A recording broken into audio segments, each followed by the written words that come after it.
Welcome, everyone. I'm Annie Carlano, the Senior Curator of Craft, Design, and Fashion here at the Mint Museum. And I'm sitting here with Ini Archibong, the man who is responsible for an abundance of objects made for everyday life and imbued with a lot of stories. And what we just saw is actually a fairly recent expression of your artistic vision, but tell us how you got there. Like, where did the story begin? Well, long ago, a star was in the sky, and these wise men followed the star. No. So, truthfully, I don't know where to start. I mean, if we focus on these pieces and that piece in particular, that was a really special piece for me because it was a commission from I guess the rarest of collectors you could have, which is a friend with an open-ended brief that wanted to give me the opportunity to create my first masterpiece. So for me, it was the first time I had to kind of take everything that I'd learned, experienced, and thought about, and the thesis of my trajectory as an artist and where it began, and put it into a singular piece. So it was equal parts spiritual, heritage, mathematics, architecture, all of those things boil into one. But most importantly, it was an opportunity to create a spatial object that allowed somebody to have an experience as they walked through it. It hangs in a stairwell in my friend's home, the guy that I was talking to in the video. And on the ground floor, there's, like a nightclub area, and then there's a spa and a temple at the top. And it's a Francis Carré building. So it needed to be something where you go through the transition from that, which is down with the music pumping, all the way up to something open to the sky and very spiritual. So for me, it was very important that I created something that I feel like encapsulates everything that I'm about. I'm still trying to get you to go back to the beginning. How far? Because I think it's important. Okay. Tell us a little bit about your early career and how you wound up studying luxury design and define that for everyone. Okay, so Pasadena, that's where I was born and raised. And I guess I've always been creative. It was never a focus in my household, but it was always a focus of mine. And I was fortunate to go to a school that had a lot of resources for the creative arts. So I started when I was 10 years old, doing a lot of drawing and using the computer. Back then it was Microsoft Paint. and over time I evolved with throwing pottery, designing. I think I designed my first piece of furniture and made it in wood when I was 12 or 13. And I threw porcelain from age 13 to 21. I did everything from enameling, stone sculpting, photography, and on the computer I taught myself CAD and 3D modeling when I was about 11. So for me it was a hobby. It wasn't supposed to be a career, and I wasn't very good at school. So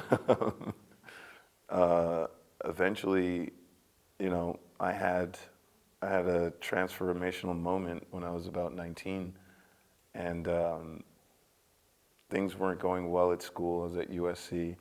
I was probably on the verge of losing my academic scholarship. I wasn't feeling fulfilled spiritually. I grew up in the church and I kind of lost my way a bit in that sense. And I just kind of had a conversation with God, and it was really just, what am I doing? Why is my life like this? Why is this ADHD thing such a plague? Why can't I kind of fit in and do what I'm supposed to do? And it's, you know, I was lost, and you know, I don't know how, but the voice was just said that I'm here to be a servant. So everything that I was trying to do was not tapping into what I was born with, that was meant to be my gift to the world. So at that age of 19, I dropped out of school and I decided I'm going to focus all my energy on creativity and service to the rest of the world. So that's when I started taking seriously all of the things that I'd done before kind of as a hobby. That led me to architecture. I started studying Tadeo Ando, Frank Lloyd Wright through books. I got my first architecture job with no experience, except the architect was impressed that I taught myself CAD. And that and he was like, wait, so I can put you to work immediately? And so I worked for about 2.5 years at $10 an hour in a 2-man architecture studio. And I had a hands-on experience remodeling luxury houses in South Pasadena and learning architecture in the field. And then had a portfolio at the end of that to go to Art Center and study industrial design and architecture. And, you know, fast forward a few awards and a couple of furniture pieces that are now in museums. And next thing you know, I'm in Switzerland studying luxury. And that took me into the world of craft. Because the interesting thing is, luxury is that rare space where the determination of whether an object is doing its job isn't just its use value, but it's also the intangible, magical value of how it makes you feel. So otherwise, we wouldn't be wearing mechanical wristwatches. We wouldn't, you know, care if we were eating with a plastic fork or a silver fork. There's a difference in the experience. So that allowed me to find a way to inject the magic into the objects I was making, especially recognizing that the people with centuries of handcraft at their disposal, that they have been handed down for generations, an intangible thing that can only be taught person to person, that puts the magic quality into the objects. So that's how I ended up making all of these shiny things. Yes, lots of shiny things, but it's not just about the shiny things, right? No, it's not. Except there's a reason, I think, that you're attracted to shiny things. We were talking about light, right? The light as metaphor, but also how light interacts with certain materials. And of course, of all the materials you've worked with, I would guess it's I'm looking at your watch. We'll get to, I want people to know about that too, but I'm thinking now about the glass and how it probably is the material that gives you a feeling, right? Yeah. More than anything. You don't need a label. You don't need to know anything. You just need to experience it. Yeah. And is that why you're working so much in glass now? That's, there's, okay. So like there's different things. I'm like a science geek as well, and a philosophy geek and spirituality. So one, as humans, like the way that we interact and understand space around us with our different senses, light is very important for us as We evolved for our survival and how we see things. If you imagine that you require water to survive, but you're not guaranteed access to water unless you find it. So how are we prepared to find it? You have to be able to see the sun glimmering off of water in a distance in order to know which direction to put your energy to get to that water. So human beings are hardwired to be attracted to the glitter, the shine, and light refracting and reflecting off of surfaces. And it gives you a feeling that's akin to, I need that gives me life, right? And that's from the science perspective. And then for the first time I started realizing the potential of working with glass is when I was studying Gothic cathedrals and what made them different from the spiritual spaces that came before them. And what it really was is the volumes and the light and the placement and control of light and the color of light through the stained glass to allow somebody to go through a step-by-step journey from feeling low into feeling elevated and in tune with the spiritual world. So in that sense, it gave me kind of a blueprint of how I could affect people in the same way using color, transparency, reflection, and refraction to create the opportunity for spiritual experiences, escaping the mundane and entering the sublime.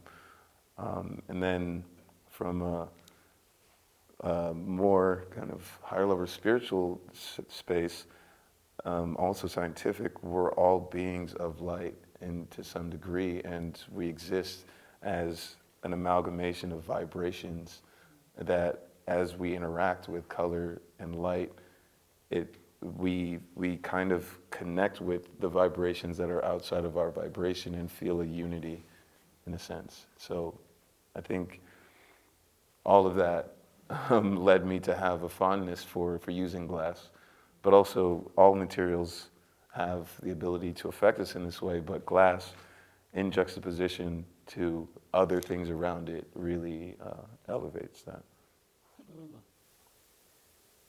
So I've got to go back to the watch because Is there a it's picture something there? I didn't know, and I've been following Edie's career for some years and thought I knew everything that there was to know without knowing him. But somehow your attraction to the watch as an object is really profound. Not only have you, is it correct to say the first object you designed in school was a watch? No, No, but okay. the first contract I got after my master's was to design the watch for Hermes. That's right. Yeah. Never put into production then. It is in production. Oh, it is? Okay. Yeah, you can buy it at your local shop. All right. But obviously you became so fascinated, and he's in graduate school in Switzerland, so you're also in the watchmaking Yeah. capital of the world. But what is it, because they're tiny, they're Yeah. small, Yeah. they're body adornment, right? So it's something you wear, Yeah. and I know the mechanisms are complicated. But he also collects watches very seriously. Yeah. That's the thing. What is that about? You've been doing it for a very long time. Yeah. I think there's a few things. I think, like I said, I come from a family of engineers, so I've always built things, made things. So like the mechanics in a watch it's a universe unto itself that's amazing. And I think that was attractive to me also in the sense that you have the inside that's doing that, but on the outside, you just have like a piece of jewelry almost, right? And that was my initial interest and desire to look at expensive watches and dream about someday having them. And as I got deeper into it and I read more and I was evolving spiritually and philosophically, it also, to me, represented something quite special, especially in the realm of luxury, because it's like the epitome of luxury where you have the very delusional and unreal concept of time, which we all agree to, that is literally quite obviously not real, right? And then you have this very intricate mechanical device that highly inaccurately like calculates that thing, measures that, and we take it to the absurdity of wearing it as a piece of jewelry to signify our attachment to a delusion that we all that we all buy into. And it's the epitome of what a luxury object is. It's like, it makes me feel good, and like there's no rationale for it except for that, and it's just a completely like anachronistic, paradoxical thing to be walking around with in 2026. And just that absurdity is just something that I absolutely love, and that got me into it. And then being able to design a watch and being welcomed into the community of the watch community around the world, that's a very special thing to me, and I love it. Yeah, yeah. I've learned about this watch community, and the collectors I've seen you interact with are as serious about what they do and as pure in their assessment of why they're doing this and what the objects mean to them. Yeah. Maybe less surreal than how you see it, but very No. impressive group of people. Some of them are into time theory, and you don't want to hear those conversations. So tell us about the way you work, because it's a really interesting studio concept. Like, you are Ini Archibong by design, but you're also LMNO. So, yeah, you work differently from a lot of the design studios we know. Yeah. So how did that evolve? Well, like you said, I have Designed by Ini, which I created 2 years before I graduated from Art Center. So that was 2010.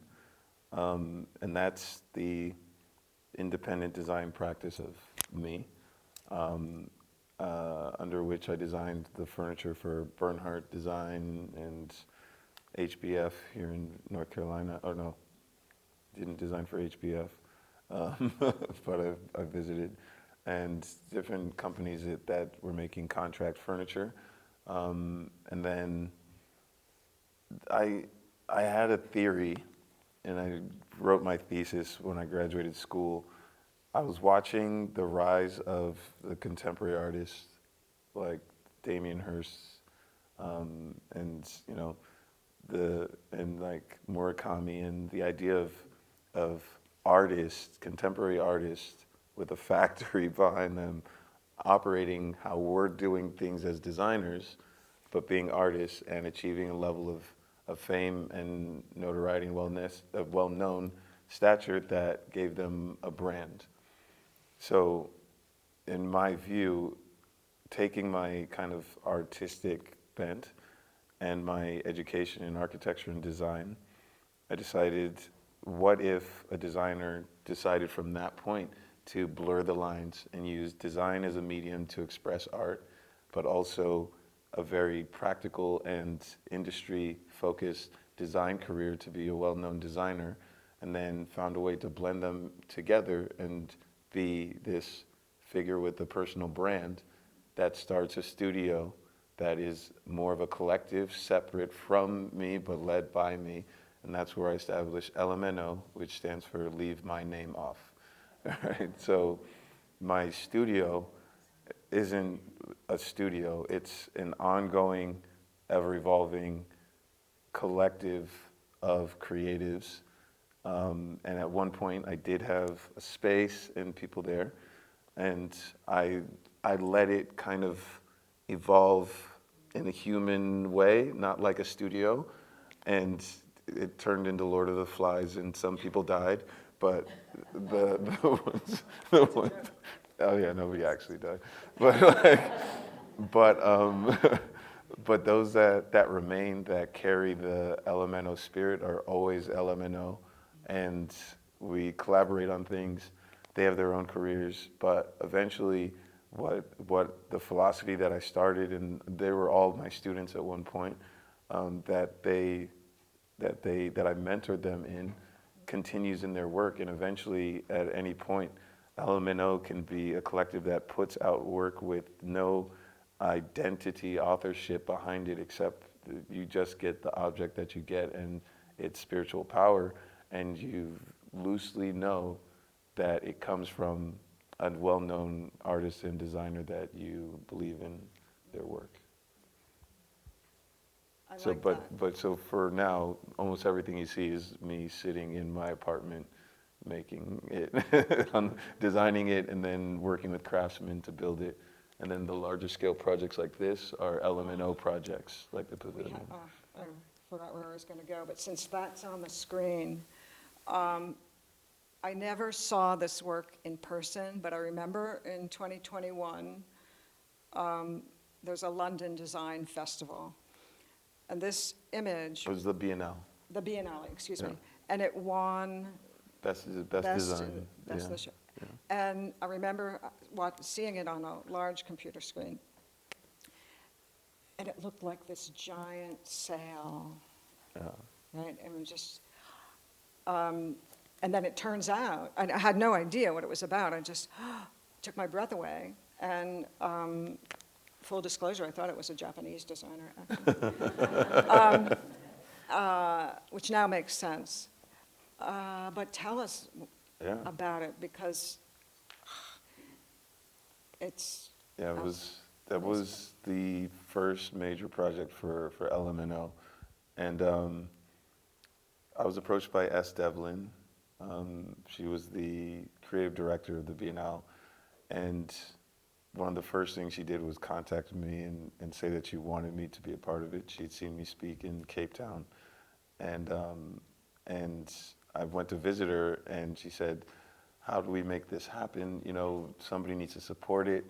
It's weird, you live in Switzerland, but you're American, but you're Nigerian. And I was quite clear. I was like, I'm not going to do a Nigerian pavilion and take that away from somebody that is in Nigeria.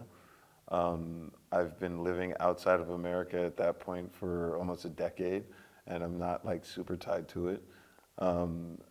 Switzerland is where I live, and I love where I live, but again, I can't be an authentic representation of any one of those three countries right now in this moment. But one thing that I'll always be is a child of the diaspora, and there are many people that are part of this African diaspora that don't necessarily share a bond based on the flag under which they live, because they're living as people that are displaced by choice or otherwise. But we all have to, at some point, recognize that we have a kinship through the fact that we're all part of the diaspora. So I said, I want to do the first ever pavilion for the African diaspora. And she got behind the idea. We had to raise a lot of money on our own and out of my own pocket to get it done. But we managed to pull it off, and we created a space that, while it lived in London, it was like a beacon. It was amazing. I lived in London for nearly a month, and you know, it was in the Financial Times, and everywhere me and my LMNO team went, there were like people from London of African descent coming and thanking us for creating this space, because not only was it a pavilion, but it was a pavilion that every day was activated with events for the diaspora, to learn about other parts of the diaspora, to have open discussions. We would have panel talks where we would invite anyone of the diaspora to come and talk about what their perspective is, right? And we shared foods and music and everything of that nature throughout the course of the Biennale. And yeah, it was a big endeavor. and the inspiration for the shape. Yeah, It's like, there was, storytelling and mythology is a big part of what I do. And even pieces like those masks are part of something that I called the mythology for the children of the diaspora. And the idea is that we could create a new mythology that is for the future children of the diaspora to imbue the same stories and guidance that come from different traditions, but all carry the same sort of energy and message. So the goal was to create artifacts that could represent almost found artifacts from the contemporary era of this mythology. So in making the pavilion, I imagined a story of the first council of the diaspora where there's a shell, a very special shell that can be found on any of the shores where the diaspora have found themselves, that if found and blown would signal a sound to the rest of the globe to bring the children of the diaspora together. And the next step was that they have to find the wave that's going to carry them to the shores of where the council will meet. And then they have to build a sail, and the sail is going to carry them along the waves to the shores of where the council.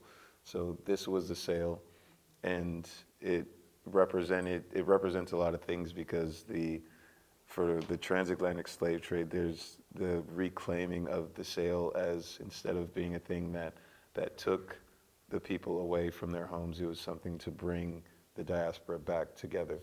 So that's how we got the sail.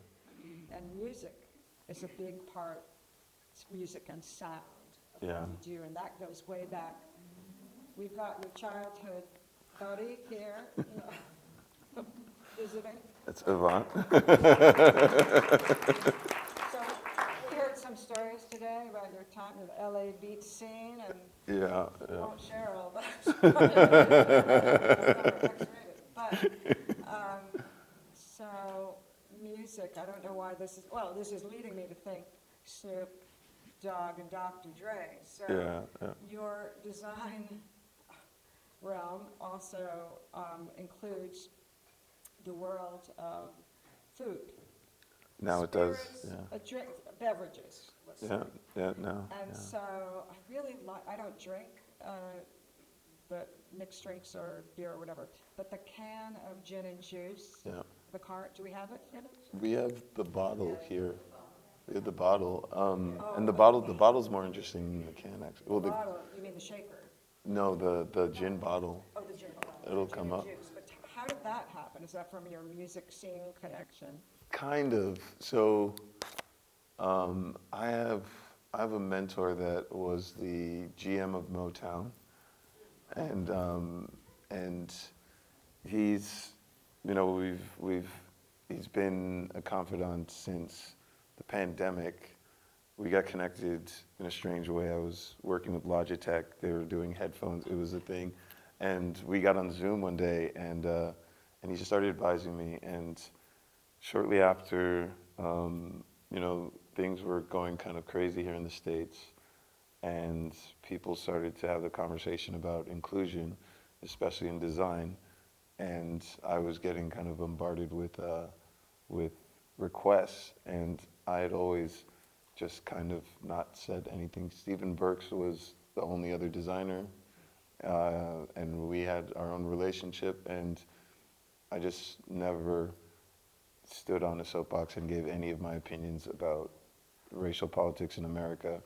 I made my own statement by moving out of America 15 years ago. So I just kind of did my thing, and this guy, Mark Byers, he encouraged me to finally say something.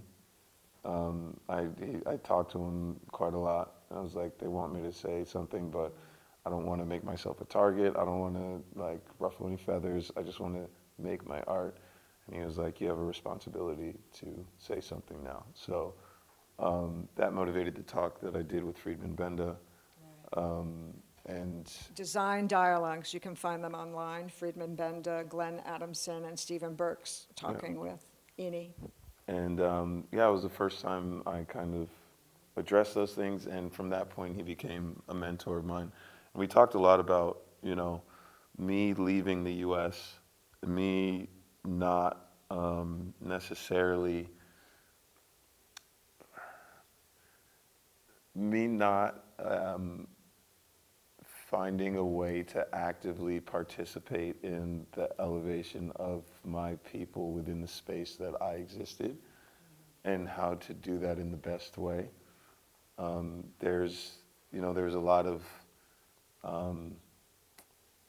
there are a lot of people that were within what I would call like Black culture in the design space because they were famous and not necessarily well known for being designers of color, and that's why they were visible. So we were having this conversation where I was very clear. I was like, I want to elevate and show that that me as a designer of color sitting at the kind of top level of what would be considered high design, I want to show that how I got there and what my cultural roots were from America are part of that journey.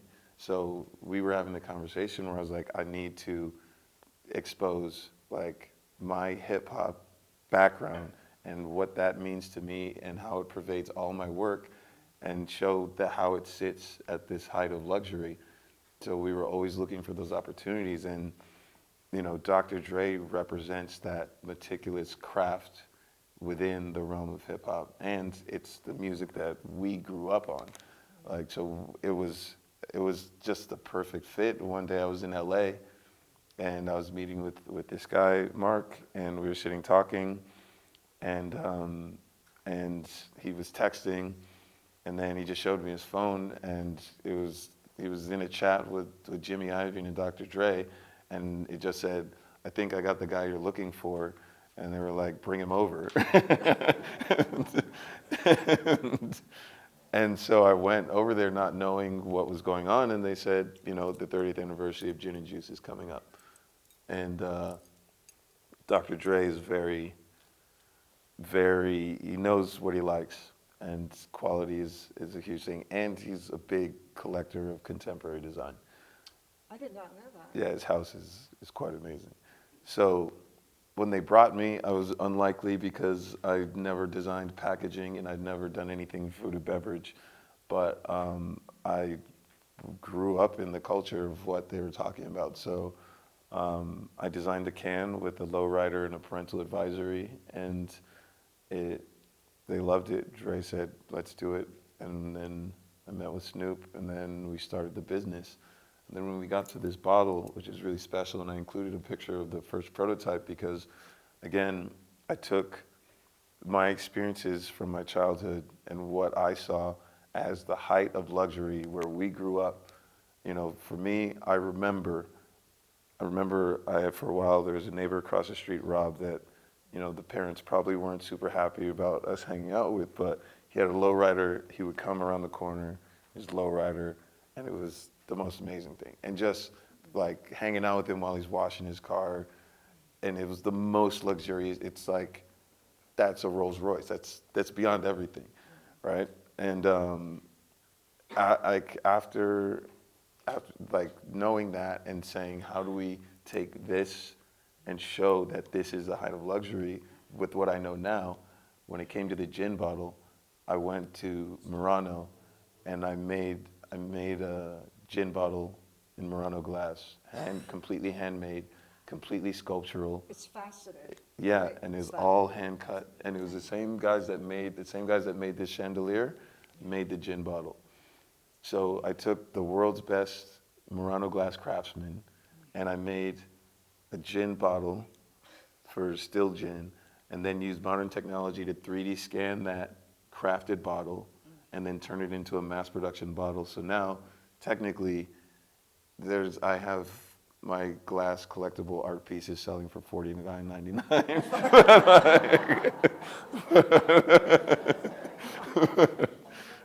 But No, but I love what you're saying. So luxury objects are culturally rooted, right? yeah, Like, it could be a Rolls Royce to some people, but yeah, in other cultures, it's going to be that lowrider. And Yeah. lowriders can be extremely luxurious they inside are. as well. Inside and out, and even, I mean, so for the cans, and I should have included a picture, but the cans, have a certain energy. We think of the cans as like the Snoop Dogg energy, right? So it's fun, it's summertime. But when it came to the bottles, and I don't know like what era of hip hop people are familiar with, but when it came to the bottle, I had a clear image in my mind of BET After Dark, the How Do You Want It Tupac video in the strip club. And I was like, what bottle would be sitting on the table? and that's how I came up with the that's how I came up with the black gin bottle. And if you've seen the video, when you see the bottle, it'll make sense. It fits in the strip club. It's actually beautiful. Thank you. It's quite beautiful. And speaking of bottles, we're going to jump to Scotland. Oh yeah, that's this piece. It was on the screen. So do we have a video of you making this? Yeah, so if we can load up the Atlas of Smoke video. And how did... Oh, that was the gin bottle. So did you get the Scotland gig No. because of the gin gig? No, Scotland came, there was another piece up there that was a solid piece of glass that was half blue and half whiskey colored. And that was the first piece I did for Port Ellen Distillery. And they're they're a legendary ghost distillery that makes the rarest, most sought after whiskey in the world. Really? And they were bought by Diageo. And when Diageo bought With them, this piece, can we pause it? When Diageo bought them, they decided that they were going to reopen the distillery, and because I had done such a good job in the auction piece, they commissioned me to make a piece to be to reopen this distillery that had been closed for almost since the 80s, so like 40 years. And that people had been buying bottles for up to $50,000, $60,000 per bottle. The barrel, we sold a cask for $1 million at auction. So this is for like the rarest of rare whiskey collectors, but now they're opening the distillery and they're gonna start the new vintage that is gonna age, and they're gonna have the first new releases in like 20 years. So it was 200-year anniversary of the distillery and the reopening, and they wanted me to make a piece that reflected that. And it goes back to storytelling, where again, I stepped out of the children in the diaspora and I thought, what is the mythology that I'm gonna create for Scotland? So I visited Scotland, I interacted with the people, and I found their sacred sites, and that's where we get to this, and we can play the video. Thank you, Eni. And now we invite all of you upstairs for a reception, and you can ask any more questions if you have them. Thank you so much. Thank you.